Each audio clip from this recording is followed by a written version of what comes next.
Hey, salut à tous, on se retrouve donc pour un nouvel épisode de Dragon Aria sur Dragon Ball Z Budokai HD Collection sur Dragon Ball Z Budokai 3.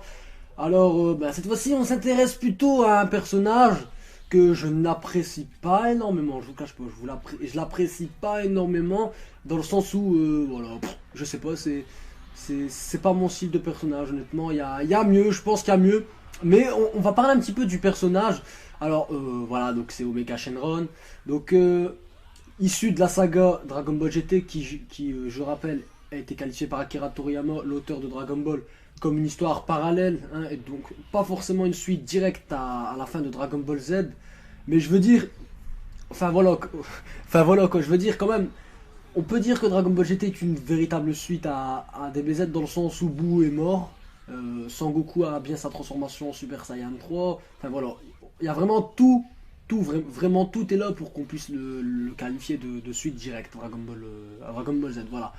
Alors aussi, cette saga a été beaucoup critiquée, justement, je prends le temps de ce Dragon Area pour en parler, parce que moi personnellement, enfin je vais pas mentir, honnêtement, je vais vous dire honnêtement, moi vous savez, hein, si vous me connaissez, vous savez, surtout si vous me suivez depuis longtemps, vous savez que je ne mens pas, quoi, et je dis toujours les choses en face. Honnêtement, Dragon Ball GT, les 30 premiers épisodes n'étaient pas très très bons. Honnêtement, c'était vraiment nul. Personnellement, j'ai pas accroché du tout, j'ai pas aimé. Mais franchement, à partir de la saga Baby, franchement, j'ai kiffé, y a rien à dire. Et le Super Saiyan 4 était vraiment magnifique. Après, voilà, il y en a qui ont mal vu. Il y en a qui ont préféré, enfin voilà. Mais moi, personnellement, j'ai beaucoup kiffé le Super Saiyan 4, surtout Vegeta aussi, qui était vraiment, vraiment pas mal. Malgré le fait qu'à côté de ça, sa transformation était pas trop crédible, hein. Je trouve, personnellement, c'était pas crédible du tout. Voilà, se transformer, hein, grâce à des rayons et tout ça. En gros, la science surpasse quand même un tout petit peu les gènes, on va dire ça comme ça, parce que bon, normalement, il aurait été autant capable que Sangoku de pouvoir être à même de passer en Super Saiyan 4, hein, puisque je vois pas pourquoi Sangoku y arrive et pourquoi pas Vegeta, sachant que ce sont tous les deux des Saiyans. Voilà, donc, alors lui par contre, j'ai bien aimé, hein, franchement j'ai bien aimé la saga des dragons, juste à partir du moment où c'est à partir de Nuova Shenron et de son frère Sand Shenron. Mais, ce dragon là était, je sais pas si vous avez regardé la version française, hein, pour la plupart, mais franchement il y avait des scènes marrantes, honnêtement. Bon, c'est vrai que c'est un massacre du doublage, mais franchement c'était vraiment marrant. Voilà, quand il est traite de clown et tout ça, enfin vraiment à l'époque quand j'étais un gamin, c'était vraiment très marrant. Après, une des répliques que j'ai le plus kiffé dans Dragon Ball GT et franchement qui m'a fait exploser de rire, mais je sais pas. Alors c'est le premier jeu, il me semble, hein, sur PlayStation 2 en tout cas, dans lequel Lee Shenron est jouable. Du moins, peut-être que je me trompe, hein, peut-être.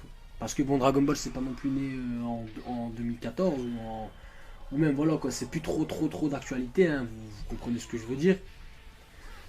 Donc voilà. Alors, Lee Shenron dans le jeu, bah parlons-en justement, il est tout simplement monstrueux, il n'y a rien à dire, il est vraiment monstrueux.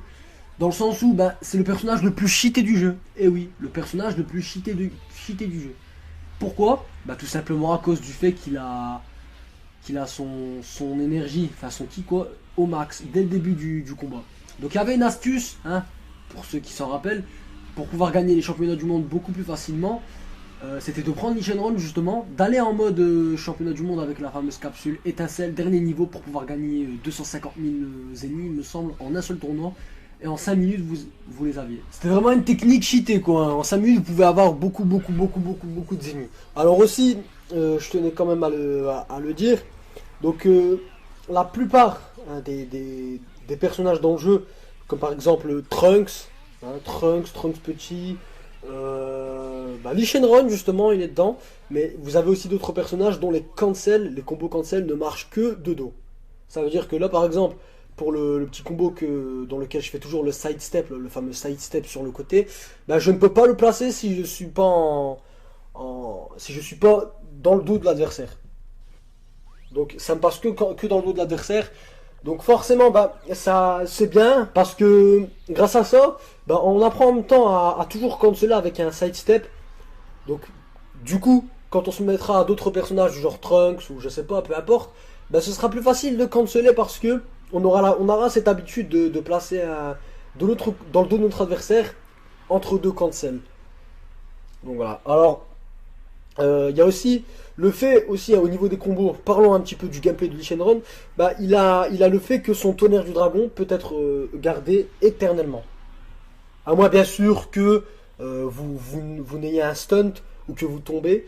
Un stun quoi, tant que vous faites le tonnerre du dragon et que vous appuyez rond, bah le tonnerre du dragon, justement, les étincelles du tonnerre du dragon resteront. C'est ce qui permet de faire un très très bon combo. Bah ça dépend du niveau du canceleur, hein, mais à la fin de terminer par un combo qui lance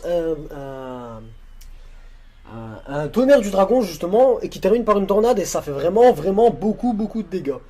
Et aussi voilà, alors les raisons pour lesquelles je ne commentais pas les gameplays du dragon Area, qu'on se dise honnêtement, je vais tourner des gameplays et j'essaye de vous mettre les meilleurs. Parce que faut dire honnêtement, moi-même, même si certains peuvent penser que j'ai un bon niveau sur Budokai, bon c'est vrai honnêtement, sans me vanter, j'ai un bon niveau, je sais jouer.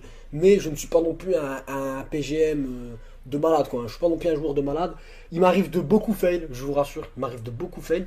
Je fais plein de fails, il m'arrive de perdre en Dragon Area, hein, tout simplement parce que bah voilà, les personnages adversaires, et même nous hein, par la même occasion, ont des coups qui font très très très très mal, surtout les fameuses attaques spéciales, comme par exemple un simple Kamehameha enlève une barre et demie de vie.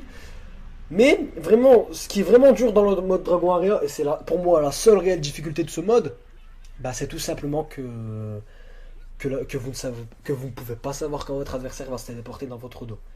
Parce qu'il y a des personnages en Dragon Area contrôlés par l'ordinateur qui ont même pas une barre et demie de ki, voire deux barres à peine, et ils arrivent à se téléporter et en plus à vous enchaîner dans les airs. Donc voilà, c'est ça, c'est vraiment la seule difficulté du Dragon Area.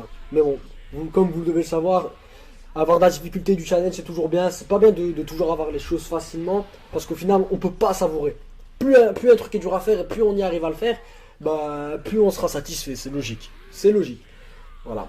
Moi en tout cas, bah, j'espère que ce gameplay justement Dragon Area vous plaît, que celui-là vous plaît. Donc vous avez été nombreux aussi à me le demander. Celui-là, faisait partie en fait du top 3 dans les personnages que j'avais proposé pour le Dragon Area.